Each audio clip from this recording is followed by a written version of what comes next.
Good morning बच्चों। Good morning बच्चों। आज के सेशन में हम लोग जो पढ़ने जा रहे हैं इकोलॉजी के बारे में। इकोलॉजी का जो टॉप 80 क्वेश्चन है उससे रिलेटेड हम लोग बात आज के सेशन में करने जा रहे हैं। तो बच्चों, इकोलॉजी का जो टॉप 80 क्वेश्चन है उसका पहले भी मैं पार्ट बना चुका हूँ। ये पार्ट 7 नंबर पार्ट के बारे में हम लोग बात करने जा रहे हैं। इकोलॉजी का जो पीएमटी एग्ज़ाम के लिए आपके PMT exam of point of view से देखा जाए तो ये बहुत ही इम्पॉर्टेंट है। ये बहुत ही ज़्यादा इम्पॉर्टेंट है, इसीलिए आपको ये क्वेश्चन शुरू से अंत तक आपको देखना चाहिए। क्विक रिवीजन हो जाएगा, फास्ट रिवीजन अगर आप इससे कर सकते हो। तो बच्चों, जो हम लोग बात करें यहाँ पे जो सामने आपके प्रोजेक्ट है 51 क्वेश्चन की यहाँ पे जो बात कर रहा है, तो ये क्या बोल रहा है? In Bhopal gas tragedy gas methyl isocyanide is है। तो मिथाइल आइसोसाइनाइड की बात कर रहा है। नहीं, भोपाल गैस ट्रेजेडी में मिथाइल आइसोसाइनाइड जो निकला था तो वो ऑर्गेनोफॉस्फेट है कि कार्बामेट है कि क्लोराइड हाइड्रोकार्बन है या ऑर्गेनोक्लोराइड है? नहीं। तो यहाँ पे जो हम लोग बात करते हैं कि जो गैस ट्रेजेडी हुआ था भोपाल के, तो वो क्या था बच्चों? कार्बामेट यूनियन कार्बाइड नाम ही था इसका कंपनी का। वो पेस्टिसाइड बनाने वाला कंपनी था और उसी में मिथाइल आइसोसाइनाइड गैस का लीकेज हो गया था। नेक्स्ट क्वेश्चन जो इसमें है, affinity of carbon monoxide for haemoglobin as compare to oxygen is. Affinity पूछ रहा है कार्बन मोनोऑक्साइड का। बच्चों, एफिनिटी जो कार्बन मोनोऑक्साइड का है, आपको बता दूं कि एफिनिटी कार्बन मोनोऑक्साइड का 210 टाइम ज़्यादा होता है। टाइम ज़्यादा है हीमोग्लोबिन से। जो एफिनिटी है कार्बन मोनोऑक्साइड का 210 टाइम। अब 210 ऑप्शन में है नहीं, तो ऑप्शन फिर भी हम लोग को क्या करना पड़ेगा? 200 टाइम एफिनिटी ज़्यादा होता है। ऑक्सीजन के कंपैरिजन में हीमोग्लोबिन के साथ एफिनिटी जो कार्बन मोनोऑक्साइड का है वो बहुत ही ज़्यादा होता है। नेक्स्ट जो क्वेश्चन है, लिखता है some effect of sulphur dioxide and its transformation produce on plant include. नहीं, सल्फर डाइऑक्साइड का इफेक्ट के बारे में यहाँ पे पूछ रहा है। सल्फर डाइऑक्साइड का इफेक्ट के बारे में पूछ रहा है कि सल्फर डाइऑक्साइड क्या करेगा। बच्चों, पहला ऑप्शन जो यहाँ पे दिया हुआ है प्लाज्मोलाइसिस, तो प्लाज्मोलाइसिस नहीं करवाएगा। गोल्जी बॉडी का डिस्ट्रक्शन नहीं कराएगा, प्रोटीन डिस्ट्रक्शन नहीं कराएगा। तो आंसर तो आपको क्लियर हो गया है। आंसर सल्फर डाइऑक्साइड से रिलेटेड आपको क्लियर हो गया है कि ये क्या काम करेगा?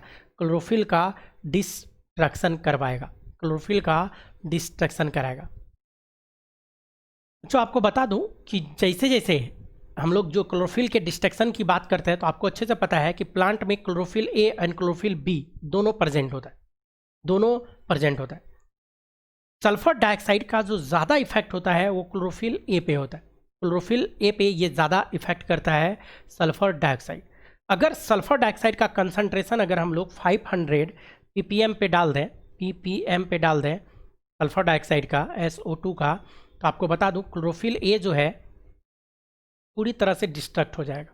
क्लोरोफिल ए पूरी तरह से डिस्ट्रक्ट हो जाएगा, डिस्ट्रॉय हो जाएगा। लेकिन क्लोरोफिल बी का जो बात करें, लगभग आधा डिस्ट्रॉय होगा। क्लोरोफिल बी में आधा डिस्ट्रक्शन होता है और जो रेस्ट है वो बचा हुआ रह जाएगा। लेकिन ए की बात करें तो पूरी तरह से डिस्ट्रक्शन हो जाता है। तो क्लोरोफिल का डिस्ट्रक्शन में सल्फर डाइऑक्साइड बहुत ही बड़ा रोल प्ले करता है और यही रीज़न है कि सल्फर डाइऑक्साइड या एसिड रेन की जो हम लोग बात करने लग जाते हैं, तो वहाँ पे वो क्या करता है? फोटोसिंथेसिस को डिक्रीज करवा देता है। बच्चों, नेक्स्ट जो क्वेश्चन की हम लोग बात करें, यहाँ पे लिखा है lead concentration in blood is considered alarming in it is. मतलब अलार्मिंग कंसंट्रेशन पे किसका? लेड पॉइजनिंग के बारे में ये आपसे क्वेश्चन करना चाह रहा है। अलार्मिंग कब होगा? तो अलार्मिंग 30 से 30 माइक्रोग्राम पर ml से ऊपर जाने लगे तो ये क्या हो जाता है? अलार्मिंग हो जाएगा। आपको बता दूं लेड कंसंट्रेशन जो ब्लड में जब लोग बात करते हैं, जो एवरेज अप टू 25 तक है तो चलेबल है, कह सकते हैं कि चल जाएगा काम। लेकिन जैसे इंक्रीज कर जाएगा, अगर 70 माइक्रोग्राम पर 100 ml से इंक्रीज कर गया लेड कंसंट्रेशन, तो ये क्लिनिकल सिम्टम रिप्रेजेंट करना स्टार्ट कर देगा, आपको बीमार कर देगा। वैसे जो इसको कंसीडर किया गया है, लेड का कंसंट्रेशन कितना तक होना चाहिए? 30 माइक्रोग्राम। लेड का कंसंट्रेशन कितना होना चाहिए? तो 30 माइक्रोग्राम बच्चों ये किया गया। Common indicator organism of water pollution. कह रहा है कि कॉमन, यहाँ पे जो 4 ऑप्शन दिया है इसमें वाटर पोल्यूशन से रिलेटेड बोल रहा है कि कौन सा ऑर्गेनिज्म होगा जो कि बहुत ही कॉमन है। तो आपको पहले भी बताया हूँ, इस सेरेसिया कोलाई, ई कोलाई की जो हम लोग बात करते हैं ये बहुत ही ज़्यादा कॉमन होता है, खासकर किसके लिए, वाटर पोल्यूशन। वाटर पोल्यूशन से रिलेटेड अगर हम लोग बात करें तो ई कोलाई सबसे ज़्यादा फेमस है, या यूँ कहो कि बहुत ही ज़्यादा कॉमन हो जाता है इस सेरेसिया कोलाई। नेक्स्ट क्वेश्चन यहाँ पे जो बोलता है, what is the main cause for the extraction of some species in tropical rain forest, या ट्रॉपिकल फॉरेस्ट की यहाँ पे सीधा बात कर रहा है। बच्चों मेन जो काउज है, मेन काउज जो है वो क्या होता है, डिफॉरेस्टेशन। स्पीसीज ट्रॉपिकल जो फॉरेस्ट है जो उसमें एक्सटिंक्ट हो रहा है स्पीसीज सब, तो ये डिफॉरेस्टेशन के कारण हो रहा है।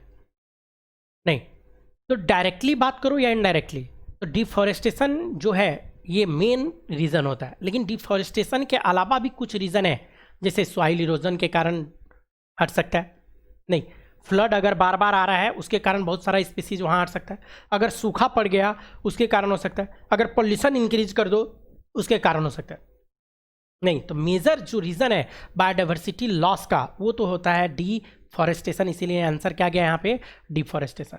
वैसे अगर ऑप्शन देखा जाए तो चारों ऑप्शन यहाँ पे मोर और लेस सही है, लेकिन बेस्ट ऑप्शन या मेजर जो कारक होता है वो क्या होता है, डिफॉरेस्टेशन हम लोग उसको बोलते हैं। बच्चों जो नेक्स्ट क्वेश्चन की हम लोग बात करें, ozone is spread in the swimming pool because, नहीं ओजोन को क्यों मिलाया जाता है स्विमिंग पूल में, तो आपको बता दूं ओजोन जो होता है, ओजोन ये डिसइंफेक्टेंट का काम करता है, स्ट्रॉन्ग डिसइंफेक्टेंट।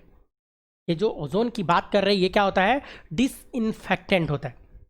ओजोन जो है, ओजोन क्लोराइड को या क्लोरीन को और ब्रोमीन कंटेनिंग इन्फेक्शियस केमिकल को चेक कर देता है, हटा देता है, ख़त्म कर देता है। रियल में उससे वो क्या करता है, रिएक्ट कर जाता है, और रिएक्ट करके क्या करेगा, क्लोरीन और ब्रोमीन जो है उसको रिएक्ट करके उसका बाय प्रोडक्ट बना देता है। जैसे क्लोरीन से रिएक्ट करके ओजोन क्लोरामाइन बना देगा, और ब्रोमीन से रिएक्ट करेगा तो यहाँ पे ट्राई हेलो मीथेन्स का फॉर्मेशन कर देता है। तो इस तरह से कहने का मतलब बाय प्रोडक्ट बना देता है, जिसके कारण क्लोरीन और ब्रोमीन वो इफेक्ट नहीं करता है, हम लोग उससे बच जाते हैं। तो ओजोन का यूज़ किया जाता है। नेक्स्ट जो यहाँ पे क्वेश्चन है, which of the following are the indicator of pollution, pollution का कौन सा इंडिकेटर है, तो लाइकेन, फंजाई, अलगी। तो मैं आपको पहले भी बताया हूँ कि लाइकेन पोल्यूशन का अच्छा सा इंडिकेटर है, खासकर SO2 पोल्यूशन को बताने का काम कौन करता है, लाइकेन। सल्फर डाइऑक्साइड से रिलेटेड जो पोल्यूशन है उसको बताने का काम कौन करता है, लाइकेन। वैसा एरिया जहाँ पे सल्फर डाइऑक्साइड का ज़्यादा पोल्यूशन होता है उस एरिया में लाइकेन नहीं रहता है, कहने का मतलब एक्सटिंक्ट कर जाता है।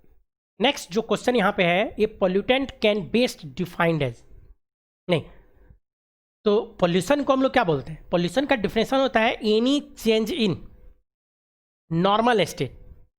नहीं नॉर्मल स्टेट में किसी भी तरह का चेंजेस अगर हम लोग करेंगे तो हम लोग इसी को क्या बोल देते हैं, पोल्यूशन। तो यहाँ पे जो ऑप्शन दिया है पहला, हैज नेचुरल जियोकेमिकल साइकिल, गलत है। चेंज होम्योस्टेसिस ऑफ इन्वायरमेंट, ये सही हो जाएगा।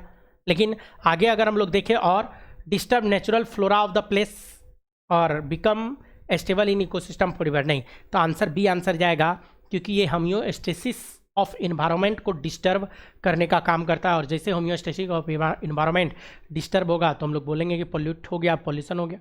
नेक्स्ट जो क्वेश्चन है यहाँ पे बोलता है, catalytic converter in vehicle is use for controlling. Catalytic converter air pollution के लिए यूज़ करता है। बच्चों अभी जो BS6 गाड़ी जो आया है, अभी लेटेस्ट मॉडल जो है उसमें कैटेलिटिक कन्वर्टर, वैसे तो BS5 से ही लगा हुआ है, नहीं तो उसमें कैटेलिटिक कन्वर्टर है जो करता क्या है कि एयर पोल्यूशन को कम करता है।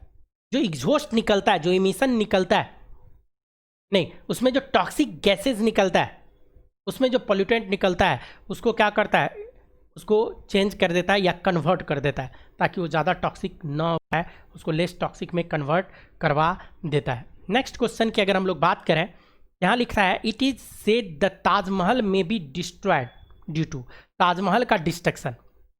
तो आपको अच्छे से पता है फ्लड के कारण तो नहीं होगा, decomposition of marble as a result of high temperature, नहीं डिकम्पोजिशन ऑफ मार्बल यहाँ तक सही था, लेकिन हाई टेम्परेचर नहीं। Air pollutant release from the oil refinery Mathura, yes ये ज़्यादा अच्छा आंसर है। ऑयल रिफाइनरी मथुरा से जो एयर पोल्यूटेंट होता है, तो मथुरा से के जो ऑयल रिफाइनरी की हम लोग बात करेंगे उससे SO2 ये सब निकलता है, और SO2 क्या करता है, एसिड रेन करवा देता है। एसिड रेन करवाने से क्या होगा बच्चों, जो ताजमहल बना हुआ है संगमरमर का बना हुआ है। संगमरमर क्या होता है, कैल्शियम कार्बोनेट, और कैल्शियम कार्बोनेट पे जैसे एसिड डालोगे वो कार्बन डाइऑक्साइड बन के निकल जाएगा। संगमरमर की खूबसूरती को बर्बाद करता है। ताजमहल कभी देखने जाओ तो अब बहुत सारा जो वहाँ पे बाहर का जो खासकर कोट है वो अब पीला पड़ने लग गया, जिसको रिप्लेस किया जा रहा है, धीरे धीरे उसको रिप्लेस किया जा रहा है। और ताजमहल अजूबा में आता है, अजूबा में बच्चों आता है, तो उसको अब क्या किया जा रहा है, धीरे धीरे रिप्लेस करके उसको फिर से नए के तरह बनाया जाता है। और यही रीज़न है कि थ्रेटनिंग ऑफ ताज, ये क्वेश्चन दूसरे तरीके से भी आता है। थ्रेटनिंग ऑफ ताज करके किसको बोला जाता था, मथुरा का ऑयल रिफाइनरी को। तब ताजमहल को रिप्लेस कर नहीं सकता था, एक जगह से दूसरे जगह ले जा नहीं सकता था, तो मथुरा का ऑयल रिफाइनरी को ही बंद करवा दिया गया।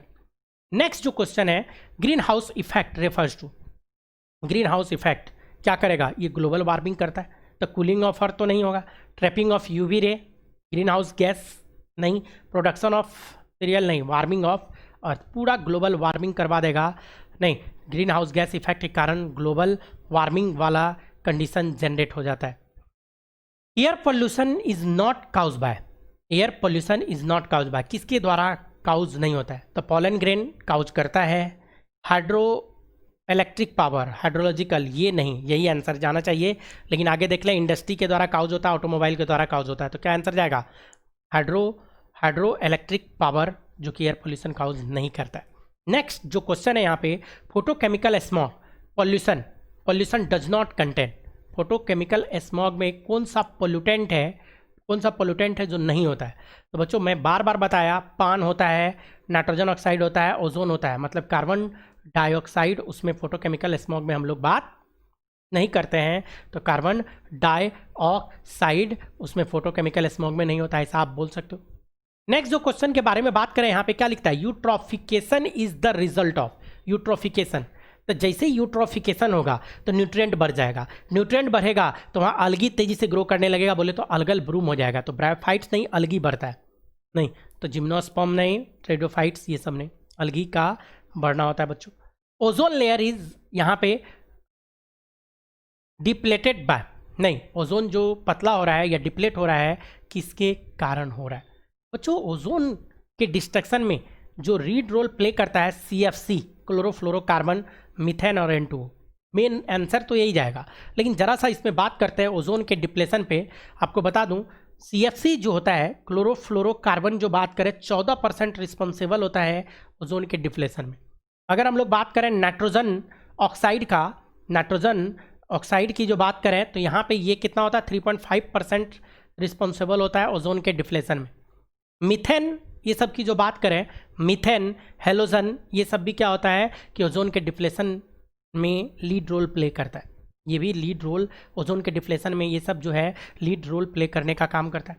नेक्स्ट क्वेश्चन बच्चों यहाँ लिख रहा है, नेक्स्ट क्वेश्चन की जो बात करें यहाँ पे क्या लिख रहा है, excessive accumulation of organic matter in water body, बात वही है, एक्सेसिव बहुत ही ज़्यादा एक्यूमुलेट कर दिया, तो जैसे जितना ज़्यादा एक्यूमुलेट करेगा तो यूट्रोफिकेशन ज़्यादा हो जाएगा, यूट्रोफिकेशन जितना ज़्यादा होगा अलगल ब्लूम ज़्यादा हो जाएगा, अलगल ब्लूम ज़्यादा होगा, ऑक्सीजन का डिफ्यूजन उतना ही कम होगा, ऑक्सीजन का डिफ्यूजन जितना कम होगा उतना ही ज़्यादा वहाँ का स्पीसीज डेट कर जाएगा, हट जाएगा, खत्म हो जाएगा। तो आप लिख सकते हो decrease in species diversity, eutrophication के कारण या ज़्यादा अगर न्यूट्रिएंट मिला देंगे तो वहाँ का स्पीसीज डाइवर्सिटी की जो बात करेंगे वो क्या हो जाएगा, स्पीसीज डाइवर्सिटी डिक्रीज कर जाएगा, तो डिक्रीज इन स्पीसीज डाइवर्सिटी की बात करेंगे बच्चों। नेक्स्ट जो क्वेश्चन है यहाँ, maximum noise permissible during day time in residential area, तो आपको बता दूं रेसिडेंशियल एरिया में 55 डेसिबल से ज़्यादा आप साउंड नहीं कर सकते हो, खासकर दिन के समय में नहीं, लेकिन इसका एक रेंज होता है, सबका अलग अलग। इंडस्ट्रियल एरिया की बात करें तो 75 तक परमिसेबल होता है दिन के टाइम में, रात में यही 70 डेसिबल तक कर सकते हो आप। उसी तरह से कमर्शियल एरिया की अगर हम लोग बात करें तो 65 डेसिबल दिन में और 55 डेसिबल रात में कर सकते हो, 5 घटा देना है। अगर हम लोग रेसिडेंशियल एरिया की बात करें तो 55 डेसिबल दिन में, लेकिन 45 डेसिबल से ज़्यादा का साउंड आप नहीं निकाल सकते हो नाइट में अगर आप निकालोगे तो आप एक कंप्लेंट डाल दो, तुरंत में आएगा, वहाँ का प्रशासन आपको उठा के ले जाएगा। आगे बात करते हैं ozone hole. Ozone hole resulting, ozone में, ओजोन जो परत होता है उसकी जो होल की बात कर रहा है वो किसके कारण हो रहा है, नहीं तो ओजोन होल रिजल्टिंग किसके कारण नहीं पूछ रहा है, उसके कारण क्या क्या होगा। तो UV radiation reach the earth, तो बात सही है। कैटरेक्ट होता है, ये भी बात सही है। इंक्रीज स्किन कैंसर, ये भी सही है। मतलब यहाँ पे आंसर क्या जाएगा, ऑल ऑफ दीज आंसर चला जाएगा। नेक्स्ट जो क्वेश्चन की बात करें हम लोग, the green house effect is due to the increase concentration of green house. तो उसके लिए तो बहुत सारा रिस्पॉन्सिबल है, लेकिन मेन जो रिस्पॉन्सिबल होता है ग्रीन हाउस इफेक्ट के लिए कार्बन डाइऑक्साइड, कार्बन डाइऑक्साइड बहुत ही ज़्यादा रिस्पॉन्सिबल है। 60% अकेला कार्बन डाइऑक्साइड ही इसके लिए रिस्पॉन्सिबल होता है, 60%।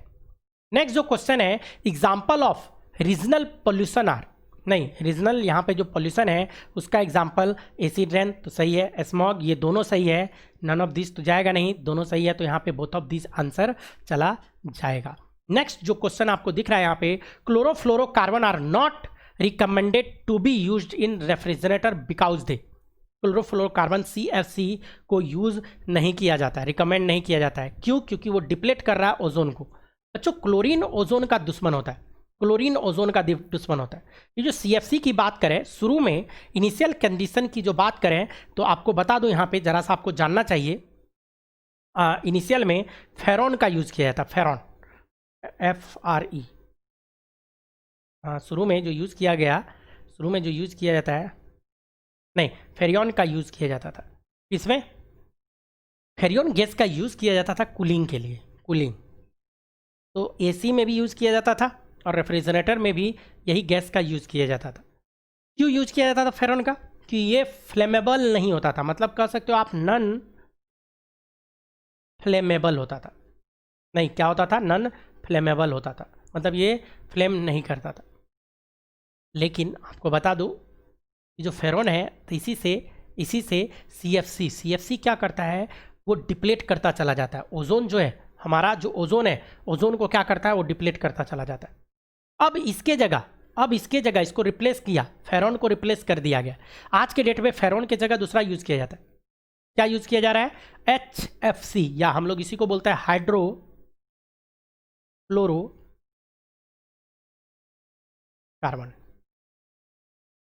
क्लोरोफ्लोरो के जगह क्या? हाइड्रोफ्लोरोकार्बन, HFC का यूज़ किया जाता है। HFC का यूज़ किया जाता है रेफ्रिजरेटर में या कूलिंग के लिए, क्योंकि इसके पास क्लोरीन नहीं है, इसके पास क्लोरीन नहीं है। बच्चों क्लोरीन एटम बहुत ही तगड़े ढंग से, ज़बरदस्त ढंग से वो क्या करता है, ओजोन को डिप्लेट करता है, ओजोन को डिप्लेट करता है। आपको रिएक्शन भी आना चाहिए ऐसे यहाँ का। अगर मैं ज़रा सा रिएक्शन बताऊँ क्लोरीन वाला, क्लोरीन करता क्या है, अगर मैं आपको बता दूँ CF2 का, तो आपको CF2 Cl2 जो होता है, CF2Cl2 गैसियस फॉर्म में जो बात करें, ये रिएक्शन आपको आना चाहिए। ये तुरंत भी क्या करता है, क्लोरीन एटम को नेसेंट में तोड़ देता है, ये गैसियस फॉर्म में। प्लस क्या कर देगा, CF2Cl में कन्वर्ट कर देता है ये। अब ये जो क्लोरीन आया, तो यहाँ पे अगला स्टेप में क्या करता है, एक क्लोरीन प्लस ऑक्सीजन से या यूं कहो कि ओजोन से रिएक्ट कर जाता है। और जैसे ओजोन से यही वाला रिएक्ट किया तो ये तुरंत में ब्रेक कर देता है, ClO बना देता है, प्लस ऑक्सीजन को निकाल दिया, अगर यहाँ क्लोरीन नहीं रहता तो ये रिएक्शन रिवर्सेबल हो जाता, लेकिन इसके कारण ClO जो है, नहीं ये फिर से क्या करता है, जो नेसेंट ऑक्सीजन बनता है, नेसेंट ऑक्सीजन जो बनते रहता है उससे रिएक्ट कर जाता है। और एक बार फिर ये रिएक्ट कर जाएगा तो यहाँ पे क्या होगा, क्लोरीन, खास बात है कि ये फिर से निकल गया, प्लस O2 के फॉर्म में, O3 बनने नहीं दिया। ये जो क्लोरीन है फिर वही काम करेगा, घूम फिर के सेम रिएक्शन को ये कंटिन्यू करता चला जाएगा।